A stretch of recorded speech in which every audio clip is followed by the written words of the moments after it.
12장 못다한 이야기와 앞으로 해야 할 것, 뭐 이런 주제로 마지막 단원 다뤄보겠습니다. 여기서는 에스텔하고 람다식 이야기를 합니다. 특히 이 중에서 이제 람다 함수, 뭐 람다식 이렇게 표현합니다만 람다 함수라는 표현이 좀 더 정확할 텐데 하여튼 뭐 람다에 대해서 언급합니다. 그다음 디자인 패턴에 대해서 소개만 합니다. 소개. 그래서 일단 STL 이야기를 좀 하는데 일단 그 전에 어머나 이걸 왜 실행시켜? 그 전에 여러분들이 꼭 좀 생각을 하셔야 될 게 우리가 이 프로그램을 만약에 이제 작성을 한다는 거예요. 그러면은 필연적으로 등장하는 게 꼭 드러나오는 게 자료 구조입니다. 그러니까 하다못해 어떤 화면에 예를 들어서 이런 그래프 하나를 그리려고 하더라도 이 그래프에 해당되는 어떤 자료라는 것이 존재하겠죠. 근데 이제 그래프에 점 하나를 이어서 선을 만든 건데 그 점이라는 건 어떤 숫자들일 거고 이 숫자들이 배열 형태로 이어져 있든 아니면 숫자가 링크드 리스트로 이어지든지 간에 아니면 아예 무슨 트리 형태일 수도 있어요. 뭐 이렇게 비선형 구조일 수도 있고 이런 자료 구조는 무조건 등장하게 돼 있다 이겁니다. 그러면 대부분의 사람들이 이걸 어차피 구현해야 한다면 그러면 아예 미리 구현해 놓고 이걸 라이브러리 형태로 만든 다음에 당신들은 그냥 이거 구현하지 말고 여기 있는 라이브러리를 그저 끌어 당겨다 써서 프로그램을 짜면 굳이 이걸 구현 안 해도 되니 생산성이 팍 올라가지 않을까요? 다른 말로 하면 소프트웨어를 진짜 금방 작성해낼 수 있지 않을까요? 그렇겠죠? 그래서 대다수가 미리 구현돼 있어요.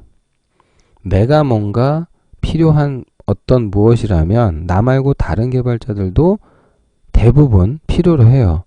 그러니까 미리 다 만들어 놓은 것들이 상당수가 있어요. 그 중에 표준화된 게 이른바 스탠다드. 근데 그 구현 형태가 자료형이 뭐가 될지는 당신들이 알아서 결정해야 되니 템플릿 형태로 구현된 라이브러리. 그래서 우리가 흔히 STL이라고 불러요. 이게 처음 만들어졌을 때는 정말 후졌다, 못 써먹겠다 그랬던 시절도 있었어요. 한참 전에. 한 10년 전 얘기 같은데 지금은 이게 아주 오랜 기간 동안 다듬어지고 표준으로 쓰여왔어요. 그러면 예를 들어서 한 15년 다듬었다고 칩시다. 이 라이브러리를. 근데 여기 어떤 철수라는 친구가 있어요. 얘 이제 C++ 배운 지 한 2달 됐나? 2개월? 이런 친구가 자료 구조랍시고 뭐 하나 구현을 했어요. 그럼 얘가 만든 거하고 여기 들어있는 거하고 얘 이제 경력 이제 1년이 아직 안 됐어. 이 친구가 만든 코드하고 15년 동안 다듬어진 코드가 있어요. 둘 중 어느 게 더 안정적일까요? 이 얘기를 논하자면 솔직히 말해서 철수보다는 이거 아니겠습니까? 그리고 얘가 소위 이른바 표준이라고 말하는 것에 얼마나 잘 준수하고 따랐겠냐는 거예요. 그래서 호환성, 코드 수준에서 타 개발자들 간에 호환을 논했을 때 이게 좀 그래, 그죠? 그래서 이제 STL을 써라 이거예요. 그리고 이 책을 관통하는 예제 중에 하나가 CMyString이라는 스트링 컨테이너인데 이미 있어요, 그거. 그래서 이렇게 엄청 편해. 문자를 다룰 때 이렇게 선언해놓고 더하기도 되고요. 단순 입력도 금방 되고요. 다 돼. 심지어 관계연산도 있어요. 와우, 좋네? 그죠? 그래서 왜 이런 걸 지금까지 한 거야? 이미 다 STL에 있다니까요. 네. 그 다음에 벡터 클래스라는 것도 있어요.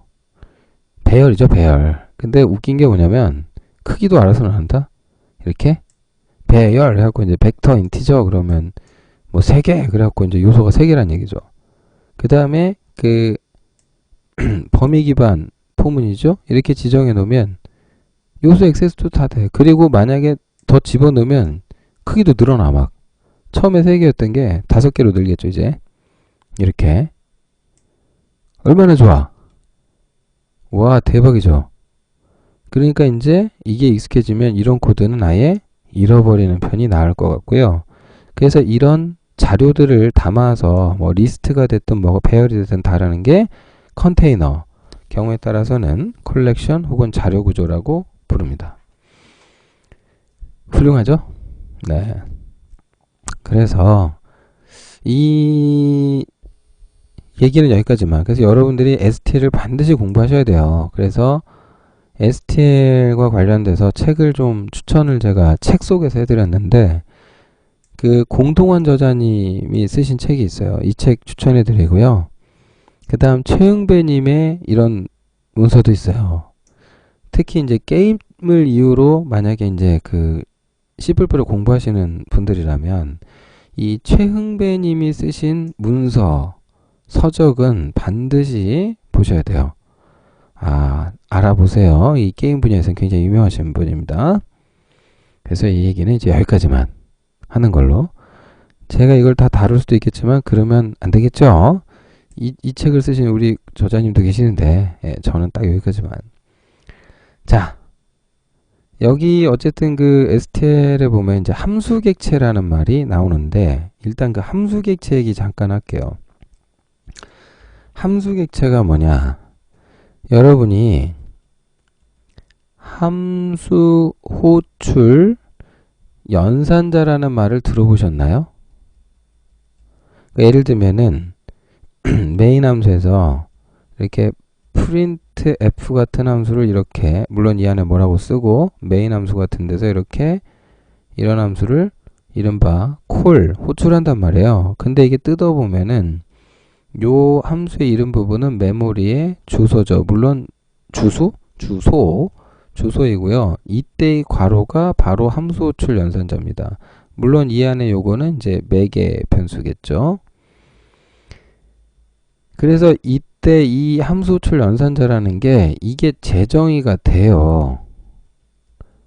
그러니까 연산자 오버로딩이 된다 이거죠. 연산자 오버로딩이.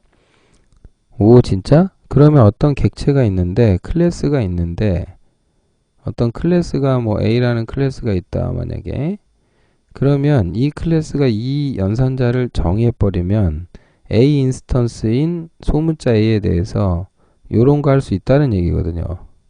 그럼 이게 지금 겉으로 보면 함수인데 내부로 보면 뭐예요? 클래스죠? 그 객체죠. 그래서 이런 거 되는 놈을 이른바 함수 객체라고 불러요. 그러니까 이게 웃긴 게 뭐냐면, 그러면은 객체니까 이런 거는 또 매개 변수로 넘길 수 있지 않나요? 그죠? 그러니까 어떤 무슨 테스트라는 함수의 매개 변수로 A 클래스 객체에 대한 참조 뭐 이게 돼. 왜? 웃기죠? 그러니까 함수 자체를 객체화할 수 있다는 거죠. 그래서 이런 걸 이용해서 뭐 콜백 구조를 좀 만든다든지 뭐 이런 걸 했었어요. 근데 했는데 그런 것들을 별도로 만드는 게 이유가 좀 뻔하고 있었어요. 그러니까 뭐 정렬 같은 거 할 때 콜백 로직을 넣으려고 함수 객체 만들고 그랬거든요.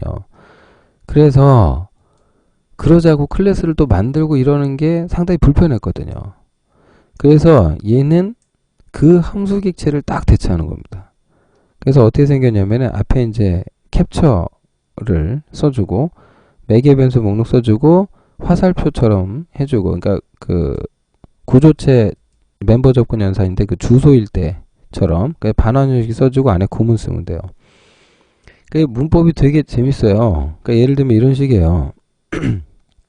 이렇게 돼 있다는 거죠. 그 여기에다가 이제 오토 뭐는 뭐뭐뭐 어쩌고 저쩌고 돼 있습니다만, 요게 이제 재밌죠. 여기 이제 오토니까 형식이죠. 요거에 맞게 이제 형식을 지정해보고 그리고 호출하는 경우인데, 물론 이거는 지금 이 경우를 잠깐 보시면은 요거 이제 함수 포인터죠. 그러니까 테스트라는 함수를 이렇게 만들어서 붙이는 경우가 있고, 그건 람다 함수죠. 람다식인데 이렇게 해서 호출하는 방식이 있고요. 이제 코드를 설명을 해놨는데 요게 이제 매개 변수고 반환 형식이죠. 자, 이렇게. 그래서 여기는 int는 매개 변수, 그 다음에 람다식이기 때문에 이름이 없어요. 함수가 아니니까. 그죠? 자, 요거는 참고하시고요. 그렇게 해서 요런 거 같은 경우 이제 언제 쓰이냐면은, 자, 여기 이제 쓰이는 경우 여기를 잠깐 설명을 한번 해볼까요? 요거 이제 람다식을 이용해 함수 그 자체를 다른 함수의 매개 변수로 넘기고 호출하는 형태다. 아, 이게 멋지지 않습니까? 아름다운 코드입니다. 자, 여기 보니까 뭐 어쩌고 저쩌고 이렇게 여기 이제 볼드로 선언이 돼 있죠. 템플릿 클래스를 매개 변수로 받도록 어쩌고 저쩌고 이렇게 해놨죠. 그래서 이제 메인 함수에서 보니까 어떻게 돼 있습니까? 함수의 실인수로, 그러니까 테스트라는 함수를 콜을 하는데 이 함수를 부른다는 거 아니야 지금, 그죠? 그런데 그중 첫 번째 인자가 캐릭터 포인터죠. 그 캐릭터 포인터는 이렇게 썼어. 근데 거기에 넘어갈 함수를, 여기에 넘어갈 이 함수를 바로 만들어서 넘겨. 예. 그러니까 지금 이게 여기서부터 여기까지가 함수 호출이죠. 근데 이게 매개 변수고요. 이렇게 굳이 뭐 복잡하게 함수 객체를 만든다든지 골치 아프게 할 거 없고 넘겨요. 그럼 중요한 건 이 내부에서 단순 호출 정도를 하는 게 아니라 콜백 구조를 가질 수도 있어요. 그런데 알아서 콜백이 일로 된다 이거예요. 아, 이건 대박이에요 진짜. 콜백 문제까지 한 방에 끝난다면은. 네, 그래서 요게 이제 스탠다드 펑션 클래스 템플릿인데, 네, 그래서 지금 콜백, 아마 함수 포인터 배우신 분들은 이런 거 봤을 거란 말이에요. 이렇게 퀵솔트 하자고. 예를 들면 배열에서 하나를 비교하기 위해서 그 비교하는 함수를 따로 만들어요. 이렇게 콜백 된다는 거 아니에요? 근데 이제 저거를 이렇게 그때그때 하면 되는데, 그래서 함수 객체 형태로, 그러니까 이렇게 설명을 해놨어요. 함수 객체 형태로 뭐 어쩌고 저쩌고 뭐 이렇게 한다 저렇게 한다. 그래서 함수 객체로 호출을 해서 예를 들면은 뭐 add의 경우 어쩌고 저쩌고, 그러면 이때에 맞춰서 뭐가 불리고 이렇게 해놨거든요. 이렇게. 그럼 이제 사용자 같은 경우는 뭐 영희가 만든 건 이런 저런, 이거 한번 읽어보시고요. 이거 읽어보시고요. 그래서 함수의 주소를 넘긴다, 뭐 어쩐다 저쩐다 뭐 이런 얘기가 가고, 뭐 복잡하게 이러네 저러네 뭐 정리를 하는데 뭐 그걸 또 파생 형식에서 알아서 규정하면 이렇게 된다, 이 난리가 나거든요. 코드가 골치 아프죠. 그래서 콜백 같은 거 할 때는. 근데 이걸 람다식으로 바꾸면 이게 멋있거든요. 이게 멋있는 거예요. 이게 여기 보니까 이런 함수가 만약에 람다식을 받는 형태로 돼 있잖아요. 만약에 여기 이제 뭐 솔트 클래스가 있는 거죠. 뭐 이렇게 그러니까 뭐 C 테스트에 뭐 이런 말에 솔트 클래스가 있다. 그러면은 이게 이제 갖다 쓰는 관점에서는, 사용자 코드에서는 여기에다 대고 이제 그 비교하는 함수 있잖아요. 이거 한 줄만 써주면 돼. 예? 이 느낌이 오세요? 그러니까 여기에다 지금 받을 때 이렇게 돼 있잖아요. 그러니까 앞서 이 난리 부르스 치던 이 수많은 코드를, 그러니까 왜 이 난리를 쳤냐면 뭐 함수 객체 만들고 이 부르스를 춘 이유는 여기에다 함수 좀 넘길 때 객체로 넘겨서 어쩌고 저쩌고 하려고. 그래서 메인 함수에서 조금 함수 호출할 때 이거 하려고 이렇게 한 거거든요. 그런데 람다로 바꿨더니 객체를 안 만들어도 돼. 대신 함수가 매개 변수가 이렇게만 돼 있다면, 그러면은 그냥 끝이야. 굳이 객체를 안 만들고. 그래서 다들 람다에 대해서 열광하는 거죠. 우와, 코드가 말도 안 되게 획기적으로 확 줄어드니까. 네, 뭐 하여튼 그런 얘기고요. 그래서 람다 캡처 얘기가 있는데, 이제 그 뭐 복사 캡처냐 뭐냐 이건 책 한번 보세요. 이거는 굳이 제가 설명 안 드려도 될 것 같아요. 그러니까 접근에 대한 문제거든요. 그러니까 람다식 밖에서 이제 뭐 전역 변수라든지 여기 지역 변수가 있는데 그걸 어떻게 접근할 거냐, 참조로 갈 거냐 복소로 갈 거냐 뭐 이제 그런 거, 그건 이제 캡처라 그래요. 람다식 내부로 그 람다식 밖에 있는 것들을 연결시켜주는 변수들을 그런 것과 관련된 게 캡처입니다. 그래서 요거는 그냥 한번 읽어보셔라. 그래서 이제 못다한 게 이 람다였는데 위치가 참 고민을 많이 했는데 넣을 데가 없더라고요. 그래서 못다한 이야기 쪽에 넣었어요. 못다한 이야기 쪽에 넣었는데 일단 뭐 요런 정도로 참고하시고요. 그 다음에 설계 원칙이라고 해서 앞으로 여러분이 꼭 좀 배우셔야 될 게 결국은 객체지향 프로그래밍은 특징이 뭐냐면 그러니까 어떤 함수로 기술되는 어떤 흐름이 있어요. 흐름이 있는데 이게 중요한 게 아니고 어떤 객체라고 부르는 것들의 요소가 무엇이고 그들이 어떻게 관계하고 있느냐가 굉장히 중요해요. 그러다 보니까 설계라고 하는 것이 이런 관계라는 게 한번 정해지면 바꾸기가 힘들거든요. 근데 함수 같은 경우는 이렇게 쭉 가다가 기분 나쁘면 절로 확 옮겨가고 이렇게 가고 이 흐름을 변경하기가 너무 쉬워요. 그러니까 이런 설계 같은 걸 안 하고 프로그래밍을 좀 해도 예, 그러니까 손바닥 뒤집듯이 뭔가 좀 바꿔치기가 상당히 유리했단 말이죠. 근데 이 객체지향으로 넘어오면서 이게 안 되는 거거든요. 관계라는 게 하루아침에 막 바뀌고 그러니까 뭐 A가 B랑 뭐 A가 있는데 A의 파생이 B가 있고 뭐 B가 어떤 C라는 클래스랑 관련이 돼 있는데 뭐 C의 파생인 또 D가 나오고 거기에서 뭐 E라는 클래스 말고 이제 F라는 클래스가 또 있는데 얘는 더 느닷없이 A의 파생이고 그게 얘랑 관련이 있고 뭐 막 이런 식으로 관계가 얽히기 시작해요. 그러면은 예를 들면은 기분 좀 나쁘다고 야 B라는 클래스 뭐 하나 바꾸자. 그러면 이것 때문에 뭐 얘랑 관련 있는 이쪽 코드가 수정된다든지 그럼 얘가 바뀔 수도 있죠. 그럼 여기에 대해서 접근하는 얘가 수정될 수도 있잖아요. 그러니까 이게 되게 좀 복잡해진다는 거죠. 관계가 나오면서. 그래서 객체지향 프로그래밍에서는 설계 원칙이라는 게 정말 중요해요. 그러니까 여러분들이 프로그래밍을 많이 하시면 하실수록 더더욱 그렇게 느끼게 될 거예요. 그래서 가장 흔하게 나온 원칙이 바로 솔리드 원칙입니다. 단일 책임 개방 폐쇄, 리스크 오프 치원 원칙, 인터페이스 분리, 의존성 역전 원칙. 뭐 이런 얘기가 있어요. 이런 거 이제 뭔지 한번 읽어보시고 뭐 나중에 결국 이제 UML 배워서 디자인 패턴 배우고 이제 이런 거 하셔야 될 거예요. 그리고 여기에서 언급은 안 했지만 정규 표현식, 레귤러 익스프레션은 필수. 네, 필수입니다. 이 책 마지막에 제가 썼는데 네, 제가 행복이라는 말에 예, 한 번은 그러니까 제 방송을 보신 분들은 아마 아실 거예요. 제가 그 명강의 프리렉에서 썼던 그 완성하지 못한 그 책. 그 책은 다 쓰고 정말 눈물을 미친 듯이 흘렸거든요. 이 책이 어떻게 될지 너무 그 책의 운명을 너무 잘 알고 있어가지고. 그러니까 뭐 그런 느낌이었어요. 이게 곧 죽을 게 뻔한 아이를 낳은 느낌? 한 1년도 살지 못할 아이를 낳은 느낌이었어요. 그래서 이제 눈물이 막 쏟아졌는데 이 책은 쓰고 나서 그냥 행복했어요. 그러니까 어떤 평을 받을지는 잘 모르겠어요. 솔직히 그건 제가 할 수 있는 것도 아니고 근데 뭐 왜 그랬는지 모르겠어요. 하여튼 쓰고 나서 그냥 좀 행복했어요. 그냥 네, 제가 할 말을 가장 짧게 쓴 책 중에 하나일 거예요. 아마 그냥 뭐 뒷얘기 좀 더 하자면은 이것이 C++이다 라는 책이 제게 있어서는 일단 좀 쓰는 내내 행복했고요.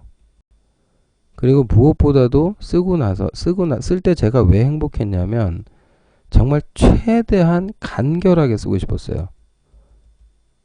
이놈의 C++라는 언어가 안 그래도 복잡한데 이거에 대해서 긴 말 하기 시작하고 그러니까 문법에 대해서 그 다음에 거기 컴파일러에 관련돼 가지고 뭐가 어떻고 저떻고 전문가의 어떤 그런 걸 막 넣기 시작하면은 맘만 먹으면 진짜 한 1500페이지도 쓸 수 있을 것 같아요. 근데 이제 그렇게 한마디로 100의 책을 만들어놔서 뭐가 좋을까 싶기도 했고 예전부터 이제 개인적으로 이런 책들을 지하철에서 손에 들고 다니면서 볼 수 있는 조그만 책이면 좋겠다라는 그런 생각을 늘 갖고 있었거든요. 그래서 더 좋았던 것 같아요. 개인적으로 참 다행이라고 생각을 하고요.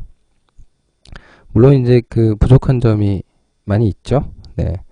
뭐 어찌됐든 모두를 만족시켜드리지 못해 좀 죄송하고요. 뭐 어쨌든 저자 입장에서 죄송하고 앞으로 또 좋은 의견 주시면 제가 반영할 수 있도록 그렇게 하겠습니다. 네, 하여튼 오늘 좀 마지막 방송이 됐네요. 이 강의를 끝까지 시청해 주신 분들께 감사 인사 드립니다. 궁금하신 점이 있으면 언제든지 카페에 메일 보내주시면은 글 남겨주시거나 아니면 저한테 이메일 직접 보내주시면 제가 회신을 드리도록 하겠습니다. 가급적이면 질문은 카페를 좀 이용해 주시기 바랍니다. 그래야 다른 분들도 그 질문 답변을 보실 수 있거든요.